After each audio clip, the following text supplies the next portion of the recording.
अगर आपके LCR circuit में से रेजिस्टेंस क्या है, 0 है, तो पीक करंट क्या होगी, I naught is equal to E naught upon 0, और आपका सर्किट रह जाएगा C और L।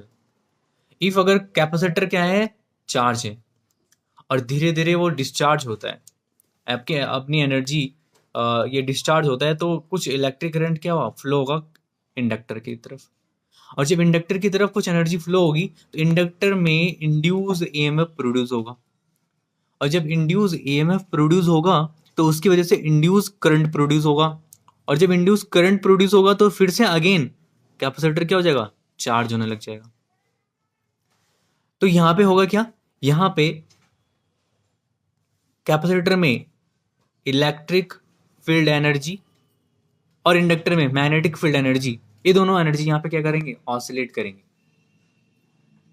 ठीक है, जो एनर्जी ऑसिलेट करेगी वो किसके बिटवीन ऑसिलेट करेगी, इलेक्ट्रिक फील्ड एनर्जी और मैग्नेटिक फील्ड एनर्जी, और इसी फिनोमेना को बोलते हैं LC ऑसिलेशन।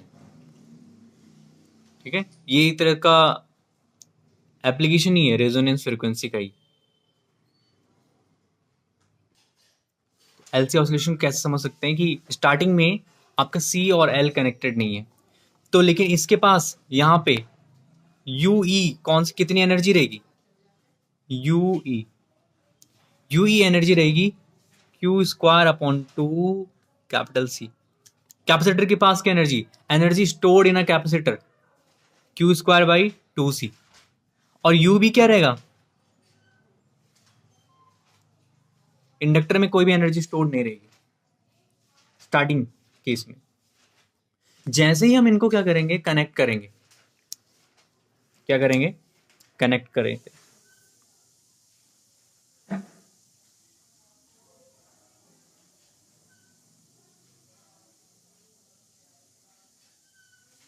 ठीक है, जैसे ही यहाँ पे कनेक्ट करते हैं तो पॉजिटिव पॉजिटिव और ये नेगेटिव नेगेटिव, अभी पूरा सर्किट बन गया।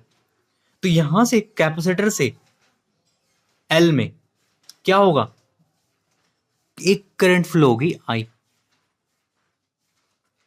अरे कैपेसिटर चार्ज था ना पहले, और बस यहाँ पे क्या था, एक कनेक्शन कंप्लीट नहीं था, तो यहाँ पे UE Q²/2C, U भी क्या है, 0। जैसे ही यहाँ पे क्या हुआ, कनेक्ट हुआ, तो यहाँ पे करंट फ्लो हो गई I, कैपेसिटर क्योंकि चार्ज है। अब क्या हो रहा है, चार्ज मीन्स अब कैपेसिटर धीरे धीरे डिस्चार्ज हो रहा है। जैसे डिस्चार्ज हुआ तो यहाँ पे करंट पहुंची इंडक्टर में, तो इंडक्टर का क्या प्रॉपर्टीज होती है, वो क्या करता है, फ्लक्स जनरेट करता है, फ्लक्स चेंज होगा ना इसका, और फ्लक्स चेंज होगा फिर ये और डिस्चार्ज होगा कैपेसिटर, कैपेसिटर और डिस्चार्ज होगा मींस इलेक्ट्रिक करंट और देगा और बढ़ाएगा।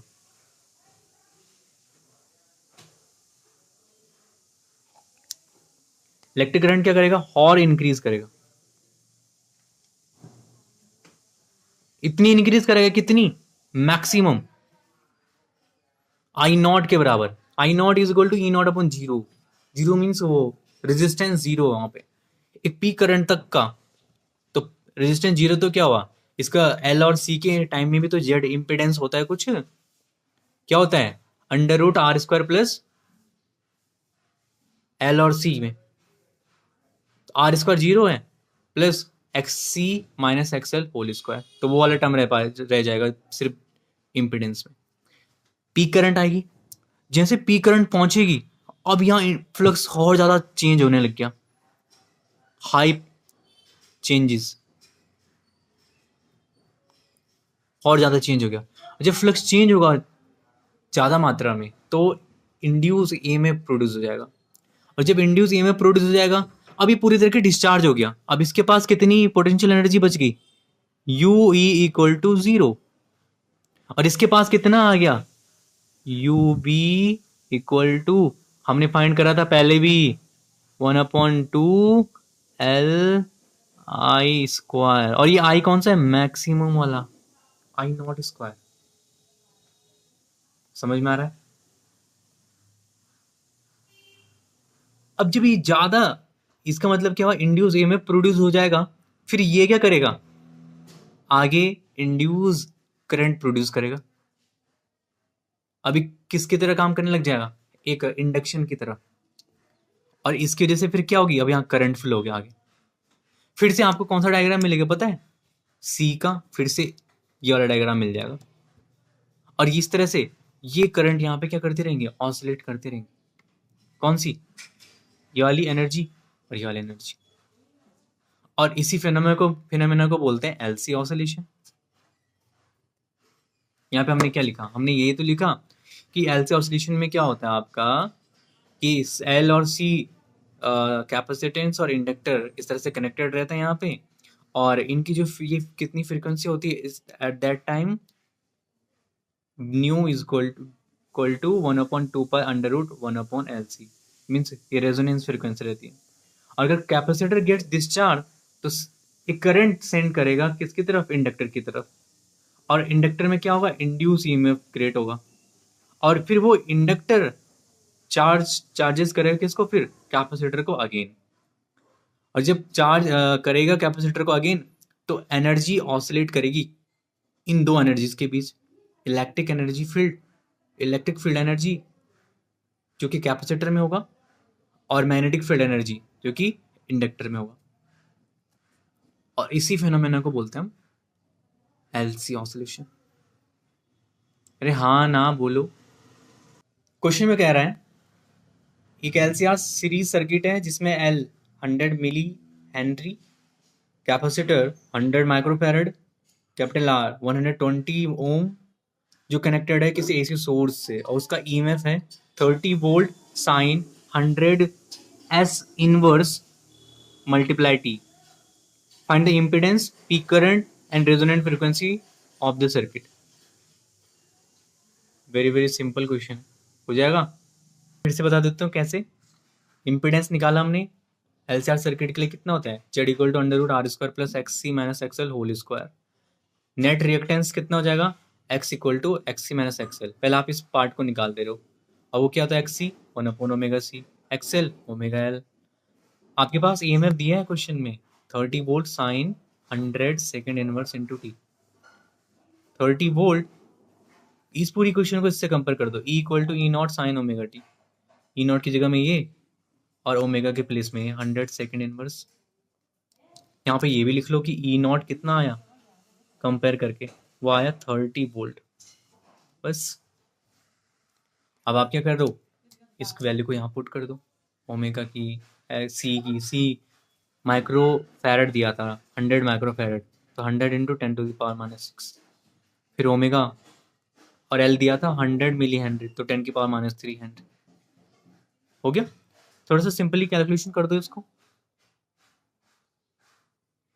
क्या जब कैलकुलेशन करोगे तो देखो आप कैसे करोगे, ये 100 है, 100 है, 10⁻⁻6 है, 10 100 100 10⁻⁴ और 10⁻⁻6, 10⁻⁻2, 10⁻⁻2 ऊपर जाएगा तो बन जाएगा 100, सेकेंड इनवर्स ऊपर जाएगा, फैरेड ऊपर जाएगा, तो आपको पता है रिएक्टेंस क्या होता है, ओम, माइनस ये 100 है, ये 100 इंटू 10⁻³ है, 10⁻³ 10⁻2 10⁻⁻1 10, तो बच जाएगा सिंपल से 10, और क्या ओम, 100 ओम माइनस 10 ओम, एक्स आ गया 90 ओम।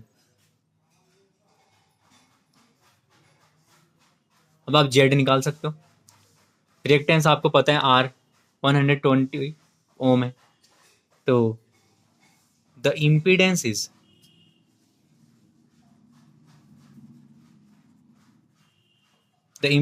Is capital Z is equal to under root R square plus X square, and Z equal to under root, R की वैल्यू है 120 है ना, ohm whole square plus X की वैल्यू आ गई 90। ये पूरा एक्स सी माइनस एक्सएल को करके आया स्क्वायर, कर लो। 12 का कितना होता है 144, 9 का कितना होता है 81, है ना। इन दोनों को सम करके इतना आ जाएगा है ना। और 225 किसका होता है, 15 का, एक जीरो लगा लो तो आ जाएगा ओम। इम्पिडेंस आ गया।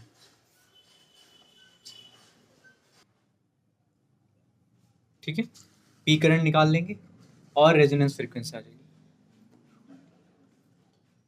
तो कितना आ रहा है, 50 hertz.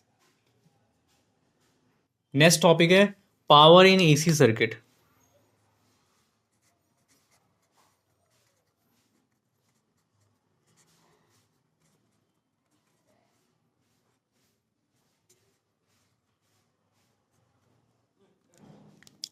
Power in AC circuits,